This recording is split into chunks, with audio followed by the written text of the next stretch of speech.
Hello, everyone. We'll be starting the webinar in 2 minutes. I'm just going through the setup at this stage because we are also broadcasting this webinar to social media channels, and we're just setting them up. So we'll be with you shortly. Thank you.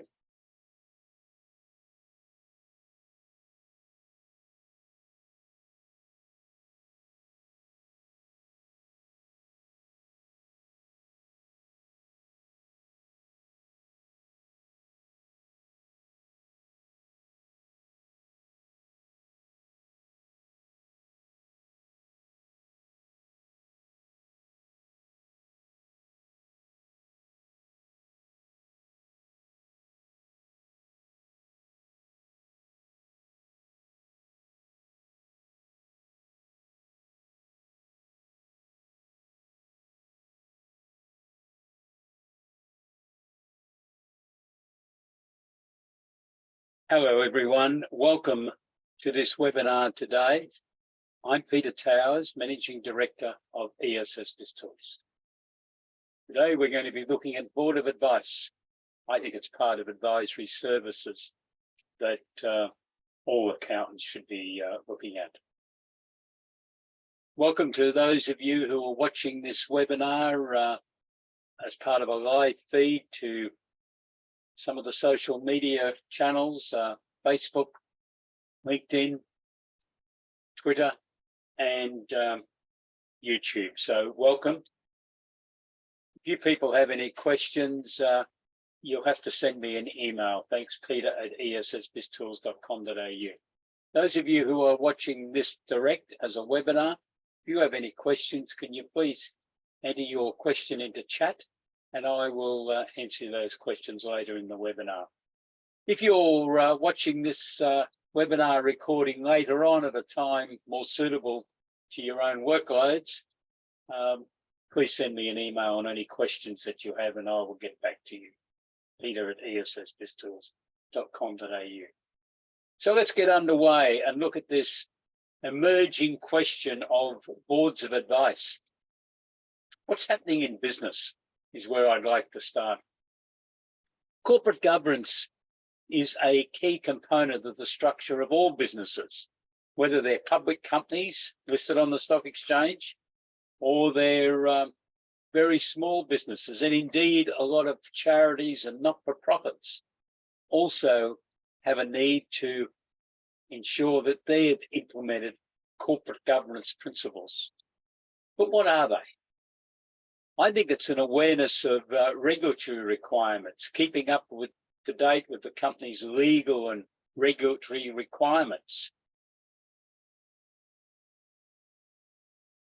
It involves being aware of the risks that the company or whatever organisation we happen to be looking at need to adopt sustainable and responsible practices to mitigate financial, reputational, and legal risks. There's a whole range of them.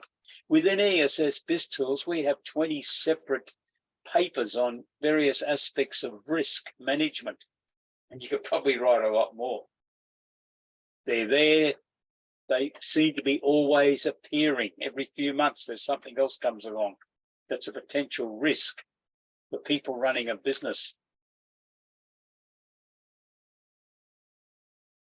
Consumer demand.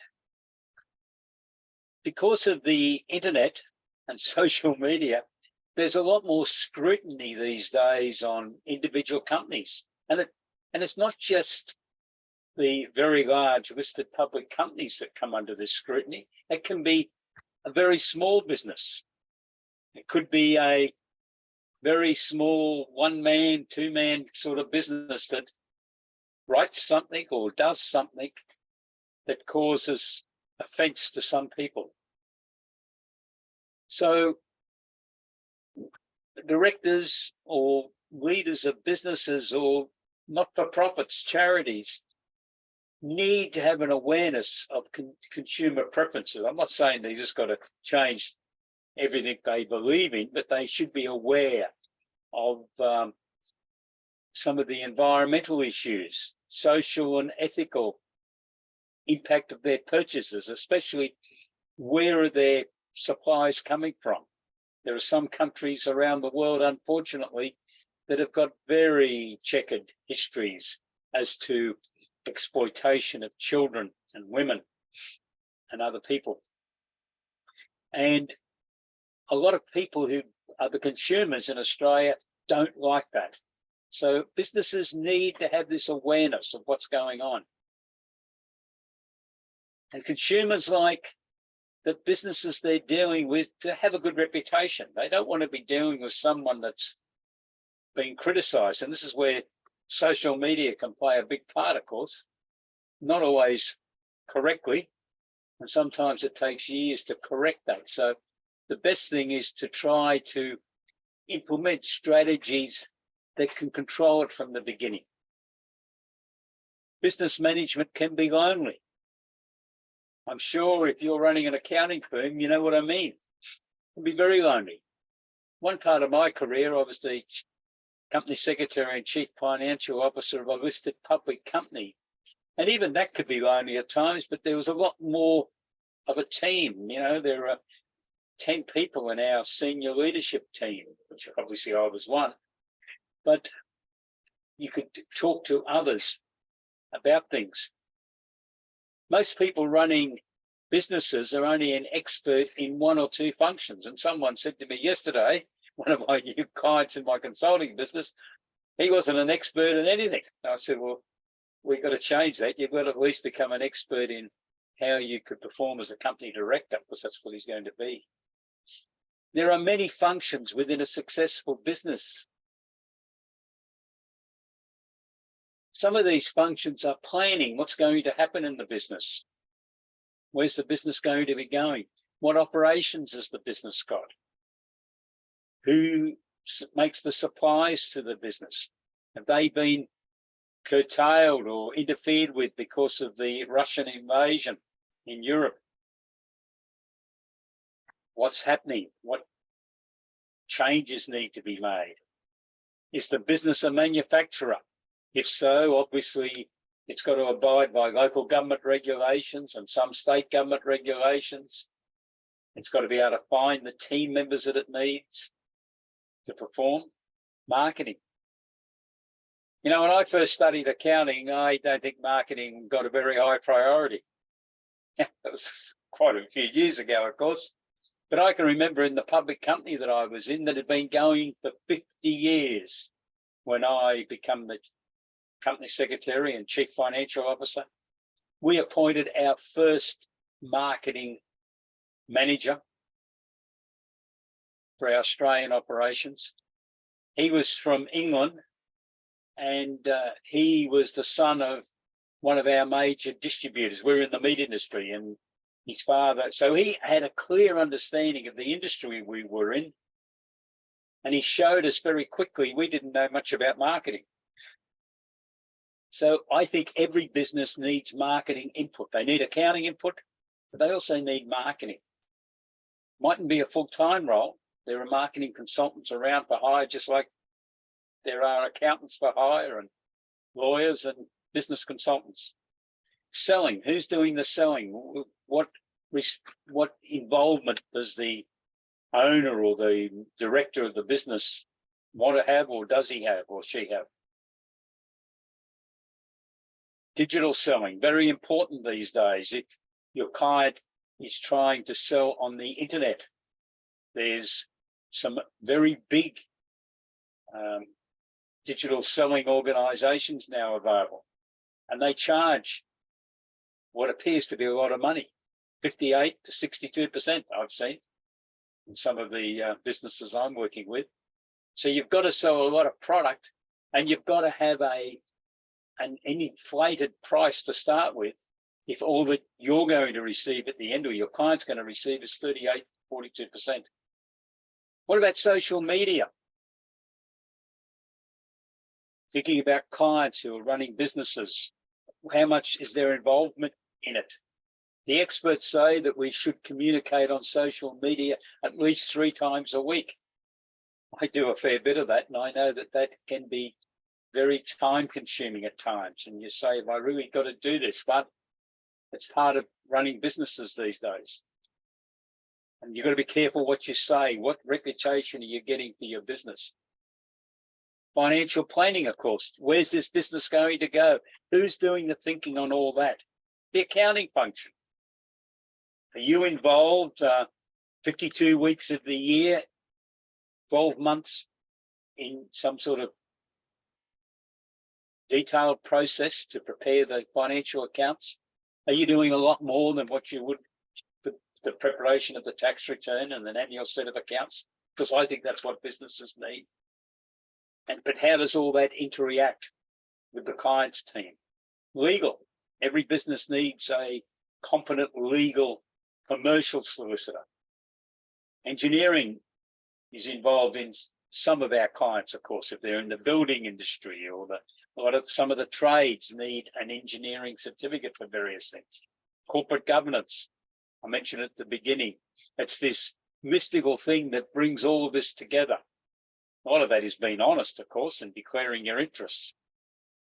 And human resources, a huge area of problem for many of our clients. We've only got to read the media to see what's been happening with large companies underpaying their employees, millions of dollars short paid. How does this occur in big companies?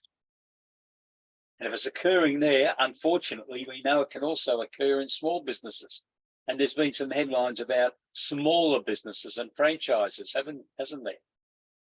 Now, all of this is affecting the reputation of the business or the charity or the not-for-profit. And not many people have an awareness of all of those activities that I've listed. But probably at least 80% of those activities would apply to most businesses.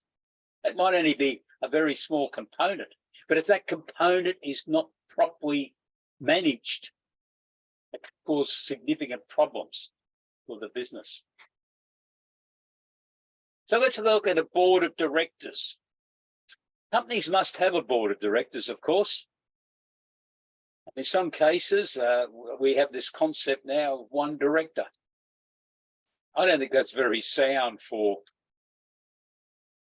development of a business. And in lots of companies, there's only two directors, and unfortunately, in many of those, one of those persons is a silent director. A husband and wife situation.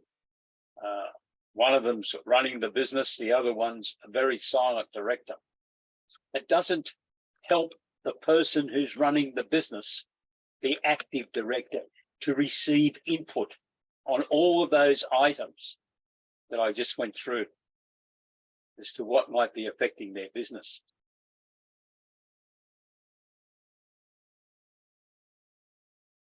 I basically just said that, haven't I? This means that the business operator is not receiving informed input about all aspects of the business. They know some because that's their speciality. They're very interested in the manufacturing side of it, or they were a very good salesperson, so they're very conscious of that. But what about everything else that's going on in the business? The board of directors has significant legal implications. To be appointed a director of a company, you've got a lot of responsibility and should be doing a lot of soul searching every week, every month, as to how the business is performing. Therefore, it's seen as a problem in appointing other people to a board of directors. And this is where this concept of a board of advice started from. So boards of advice help. I'm on a board of advice that had a meeting on Tuesday, 3.5 hours. I was on the Zoom meeting. There were members of that board of advice in 3 states around Australia.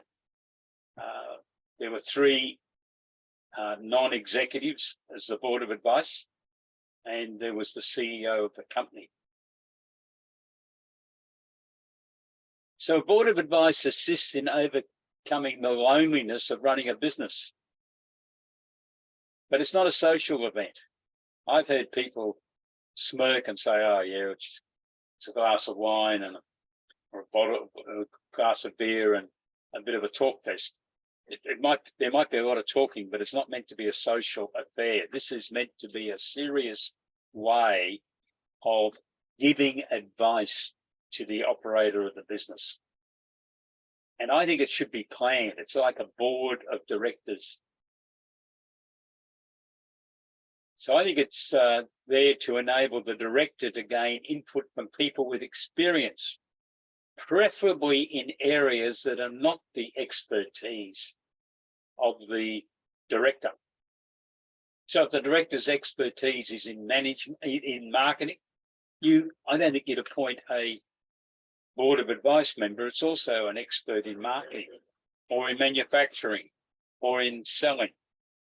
You're trying to complement, to get a spread of those list of items that I just went through that cover a business, so that there's some detailed input can be made.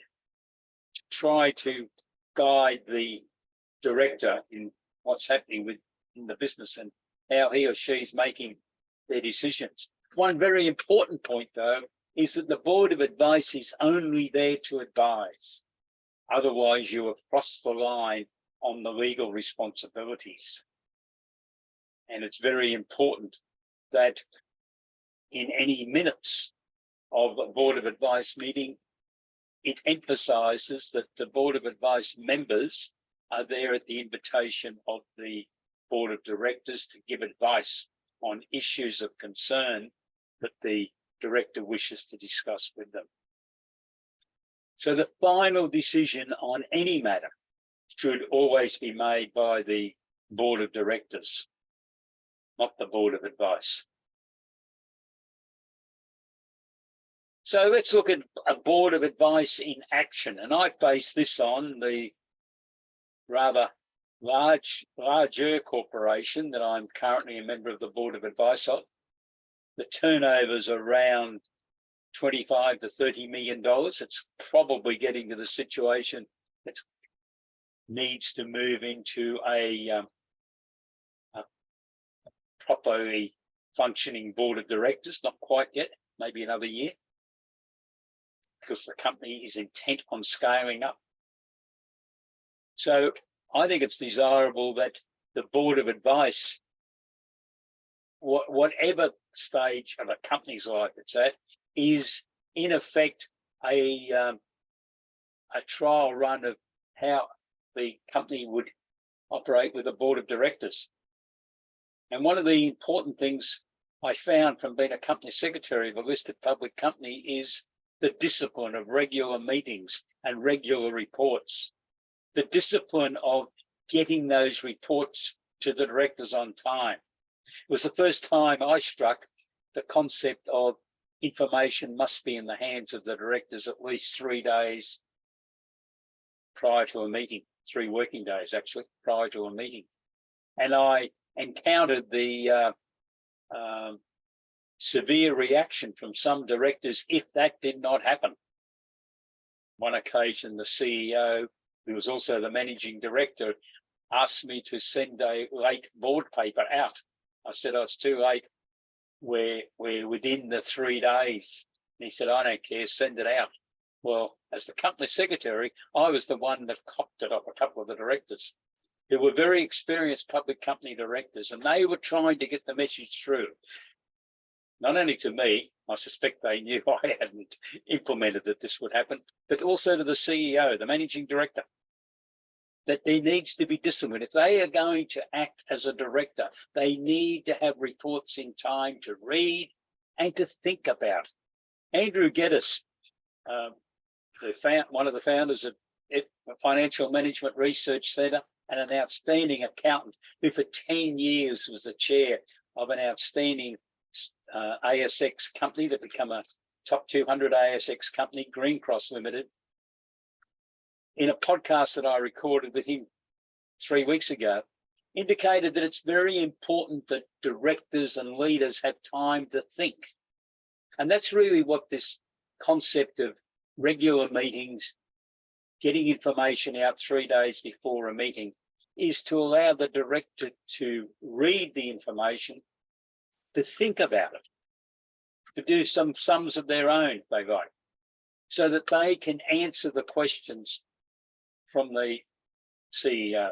And in actual practice, of course, Board of Advice members do ask questions as a means of helping the directors to perform their role, or the CEO. You've got to be very careful that you're not instructing them, like a board of directors of a company could do, but normally would not do. They'd always work through the leadership team. They'd suggest to the managing director or the CEO or the company secretary that this should happen, rather than them instructing the sales manager. That's not the way things are done. So I think it's important to establish a regular meeting flow, preferably monthly. I don't like the idea of setting up boards of advice and saying they'll only meet 4 times a year. Maybe it's a very small business, that might be right. But if we're looking at this as part of the scaling up process from someone that believes they need this type of support, I think it should be run as a proper business activity. Set the dates of meetings so that the leadership team has time to complete reports for submissions. I don't like meetings being set in the first week of the month, because there's no chance that you will have accurate financial accounts for the previous month. I like the 4th week of a month for meetings. And at times, I know that people have really got to juggle when they're going to be available around that 4th and late in the 3rd week of a month, because everyone's trying to do the same thing.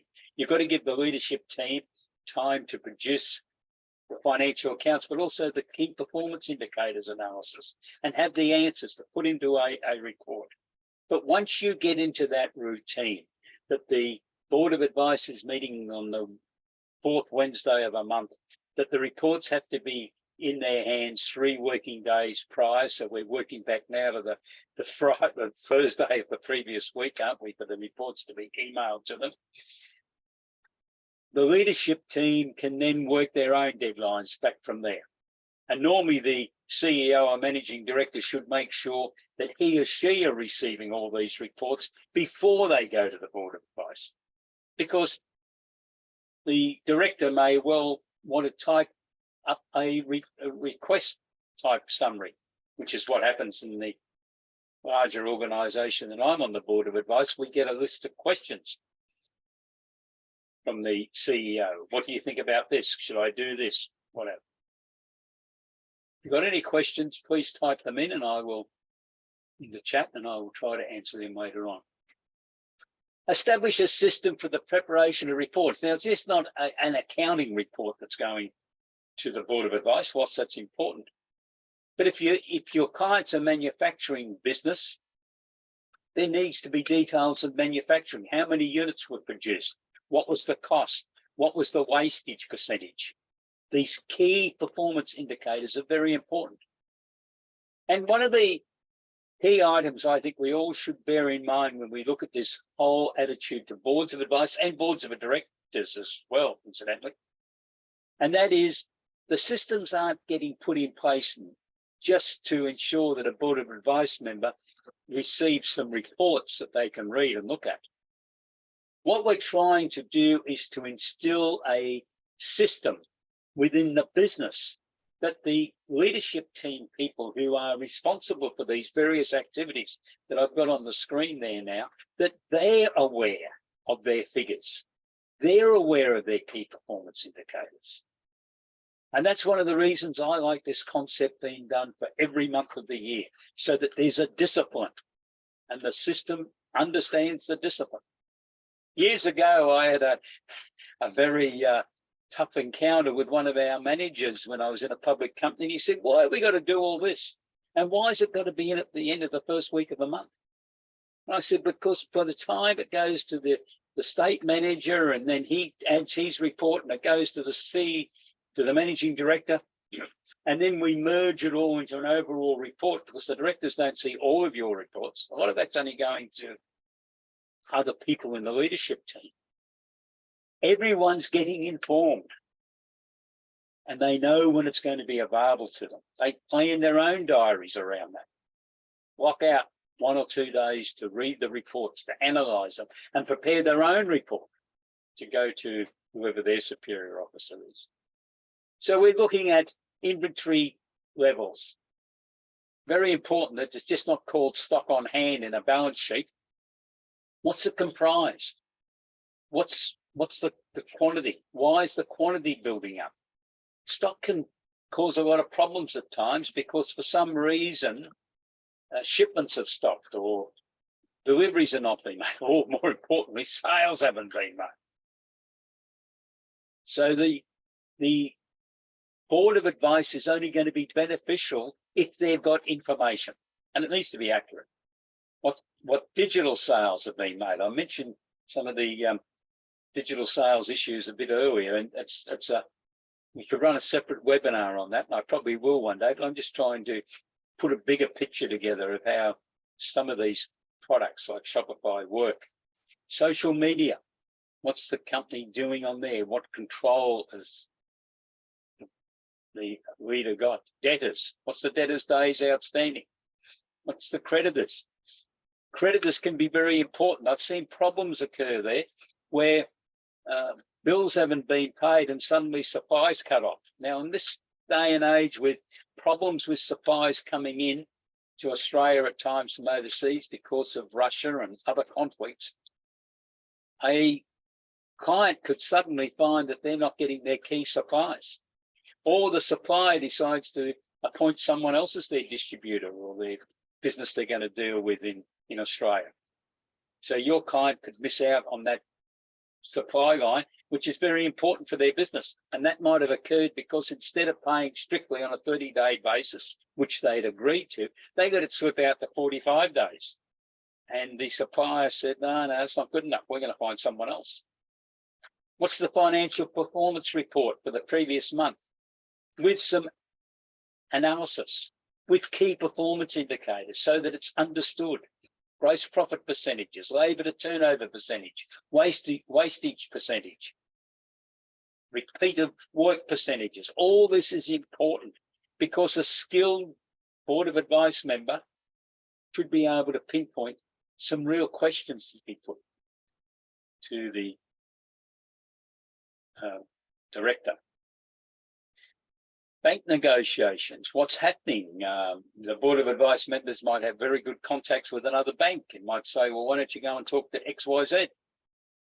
If you're having a rough trot with your current bank, what's going on with the capital expenditure program and what updates need to be made in the business plan. So there's a whole range of activities that are caught up in this whole process. I mentioned it before, but I'm going to repeat it. The leadership team need to be aware of all this. I think if you're working with a client and you're going to establish a board of advice, make sure the leadership team understand what's going on and the reasons for it, that why reports have got to be prepared, why there are deadlines, and why there is as close as possible to a fixed in concrete plan for the year. Now, it won't always work. Some things will happen. People will be on holidays, but they should delegate. So that's why I'm saying I think it works best if there's a set annual calendar. I've worked and been involved with people that have got a number of appointments to these sort of organisations. They're in their calendars and you cannot move them for anything. They know they're caught up. Let's look at some of the documentation that we've developed within ESS BIZTOOLS for a board of advice member, because I think it's important that the terms of engagement are documented. So the appointment, how long is it for? I favour a 12-month appointment, but the directors can terminate it at any time. It's their committee, if you like. Remuneration. Now, there's different views on remuneration. The larger board of advice that I'm talking about definitely has remuneration for the 3 board of advice members. It's not as much as what would be paid if the company had a board of directors and a non-executive board of directors, but what happens with board of advice members' outlays reimbursement? My suggestion is that a board of advice members should apply to the CEO for permission to incur whatever, an airfare or overnight accommodation or whatever, to attend to some aspect of their duties. What's the responsibilities of the board of advice member? One of the key ones, I think, is declaration of a conflict of interest. Something's coming up, because they could be involved in a range of other activities, of course, which could cause conflict of interest. I think it also relates to agreeing that a board of advice member is not going to instruct a team member of the client to do something. It needs to be conveyed through the CEO or the managing director, that as a suggestion, and then let it play back. Reports to be submitted to meetings. I talked about that a fair bit. It's important. The minutes of the board of advice and suggested action plan. It's important that you have meetings, there are minutes prepared, and there's an action plan. I think it's essential for every meeting. In most of the ones I'm involved in, we say within 5 business days, the board of advice minutes should be distributed back to the members.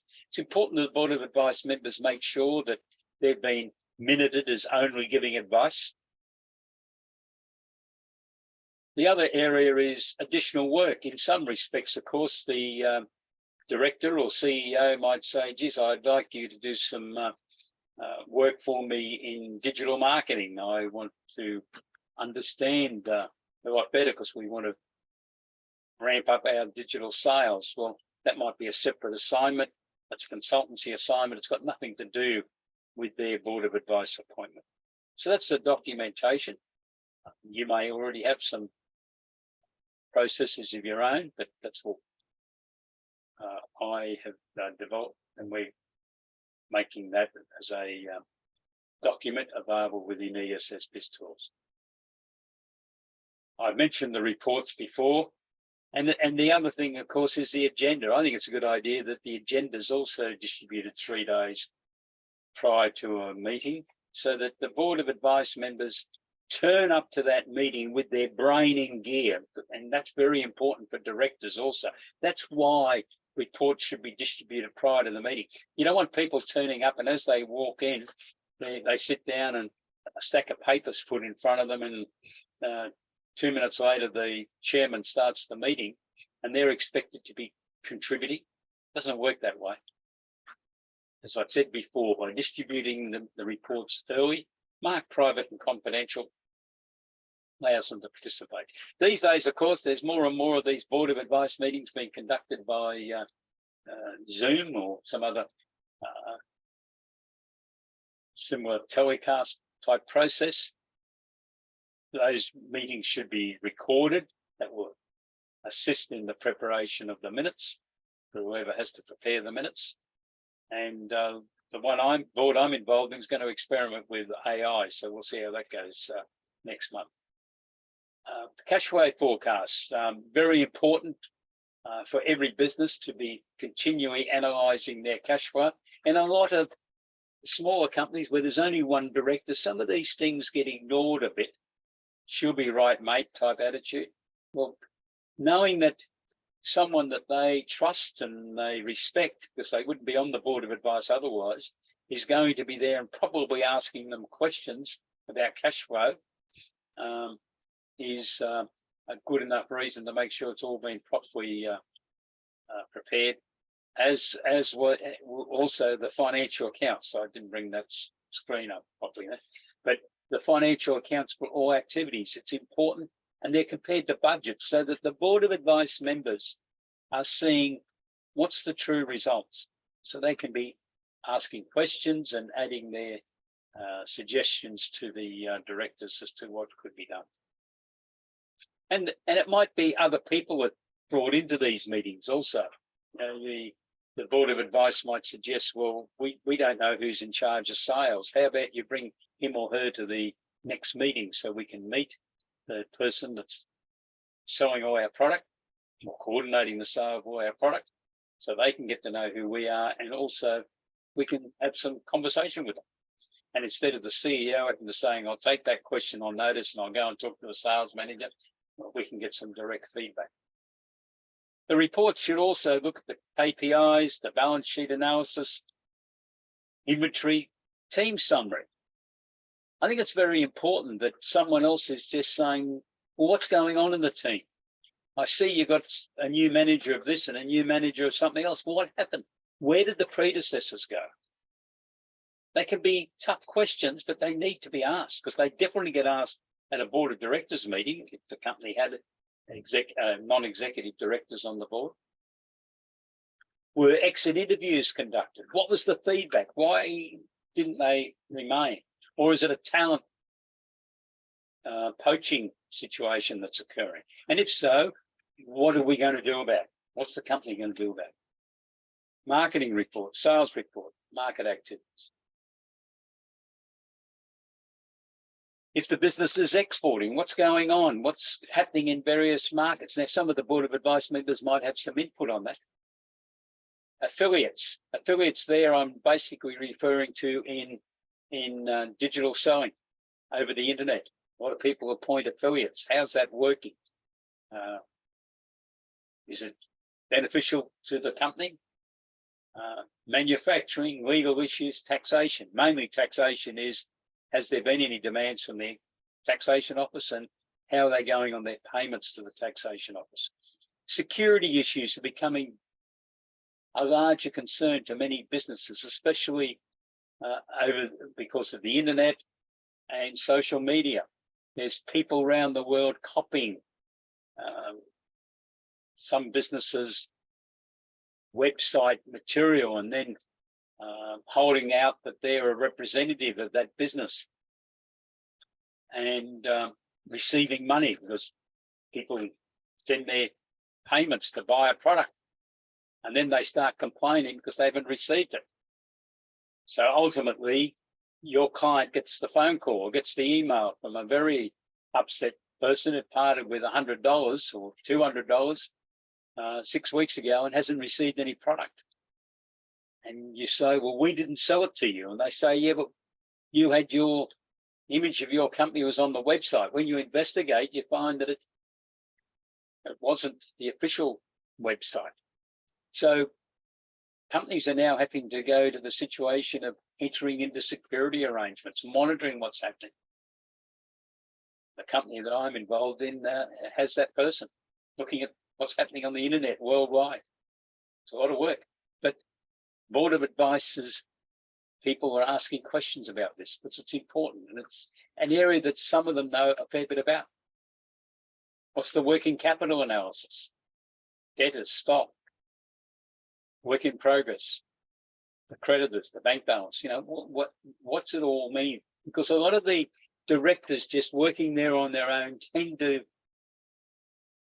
adopt the attitude, she'll be right, mate. Well, we know there's going to be a lot of problems in this next financial year in Australia with our high interest rates, high inflation, people talking about 50% chance of a recession. It's frightening times for a lot of our clients in business. So you could also have reports on the leadership team update, the risks evaluation, what's happening with competitors. Some people these days, because of the internet, are appointing ambassadors. They're sporting people, they're public profile people, they might be entertainers. I think that needs to be critically examined at times, and a board of advice can do this. If there was a board of directors, I'm sure they'd be doing it. Why are we paying that money? What return are we getting from it? What's the rate of return? Needs to be asked. And it might tread on a few thorns, of course, but I think those sort of approaches need to be undertaken. What sponsorship deals has the company entered into? And are they getting an appropriate return? It's a bit the same as ambassadors. What about the poor old shareholders in this business, especially if it's more than one family? Are they being kept informed? Newsletters going to them? I've had clients that enter into an agreement with their shareholders in effect that they'll send them a report every 3 months. I had one client that's now raised a lot of money, nearly $10 million over a period of time, for development of various drug products, medical drugs, who communicates with her investors every 6 weeks. I thought that was a bit heavy, but years later, I understand that's still happening. So the communication with shareholders can be very important, because if you start raising capital from the public, from your shareholders, you may have to go back to them to raise another tranche of money. So keeping them informed of what's happening, at least communicating, can be very important. And the financial strategy, I think it's an important document that the board of advice can be relating to. What's the 5-year forecast, budgets, cash flows, and projected balance sheets? What's the business going to look like? Is that what the director wants, or do they want something else? No, I didn't bring that up. Capital expenditure, commitments owing to the government, obviously. I've already said that the minutes should indicate that we're acting in an advisory role. So what's your role in all this as an accountant? I think it's a great opportunity for you to introduce a board of advice concept to ensure that proper reviews of financial performance and a wide range of other activities pertaining to your client's business are undertaken regularly during the year, not just at the end of the year, regularly during the year. Very important. And it will help the company if the owners and the directors want to scale up, they want to grow. They've currently got a $2 million turnover and they'd like to have $10 million in 3 years' time. Well, there's a lot of things can go wrong on that path, and having some external people there who are not directly responsible to the CEO, you know, they haven't got to worry about the pecking order. They can give advice. It's very important if the company is going to achieve its scaling up ambitions, because as companies grow, it's a very risky area. And you could be the facilitator. Sorry, I hadn't brought that up properly either. In many instances, an external accountant is the facilitator of the board of advice. You can facilitate that role and ensure that this is happening. So I think it's interesting work that will strengthen your firm's ability to retain talent and attract talent. How? Well, you will be delegating some of this function to your team members, making sure the reports are prepared, coordinating with the client. It's all work that younger accountants looking to find something away from the tax return work all the time can get involved in and understand how corporations really work. So I think it will help you with the retention of talent and the attraction of talent. ESS BIZTOOLS can assist. We have developed over 33 product packages within our total offering, and we're developing another 5 or 6 as I talk, which will be uploaded in the next 3 to 4 months. We've already discounted our prices because we are committed to trying to get as many accountants as possible involved in this business advisory service delivery process before we get into 2023-24, because this is going to be a tough year. So we got a further 10% of our special offer. So for the advanced package, which is our main product, it's now reduced to $2,519 for the upfront payment. You can pay monthly, it costs a bit more. But the starter package, which will get a small firm underway, and there are small firms using ESS BIZTOOLS around Australia, 1 partner, 3 or 4 staff, and going very well with it. Andrew Geddes spoke about one of those firms in that podcast that I referred to earlier. And if you want that podcast, you can click onto it on our website. So the starter package is now down to $1,529. So to subscribe, please go to our website, www.essbiztools.com.au, and click on subscription. And if you want to know more, I'm very happy for you to obviously go to our website or send me an email, peter@ESS BIZTOOLS, or telephone me, 1800 232 088, and we can set up a complimentary, no obligation Zoom meeting, about 45 minutes. You can tell me a bit about your firm and your team. I'll tell you, and your clients, the industries they're in, and I'll tell you how I think you could start using some of the ESS BIZTOOLS product package to deliver business advisory services and probably virtual CFO service, the 52-week of the year service to your clients to really help them run their businesses. I've got no questions. I hope that means that I've answered all your questions. And if you're watching this, of course, on the social media channels that I referred to earlier, you can't send me a question on this direct webcast, so please send me an email, peter@essbiztools.com.au. Our next webinar is on next week. We're running one a week to try to allow us to communicate, and we are sending the links to the recording of all these webinars to thousands of accountants around Australia, saying you should have been here, but here's the webinar recording. Next week, we got small firm benefits from advisory services. We're tracking through the information that Andrew Geddes disclosed in the recent podcast about a very successful firm and exploring how smaller firms can also deliver these services. It doesn't have to be the large firms, and definitely doesn't have to be the big four, because they're not really interested in the SME market the way smaller accountants are. So that's on small firm benefits of advisory services, 22nd of June at 12 noon AEST. So thank you very much for participating in this webinar today. We'll be sending attendees the CPD participation certificate, so you can use that for your annual declarations. If you do have questions, please contact us, and I look forward to being able to talk to you soon. Have a great day. Thanks for being with us. Goodbye.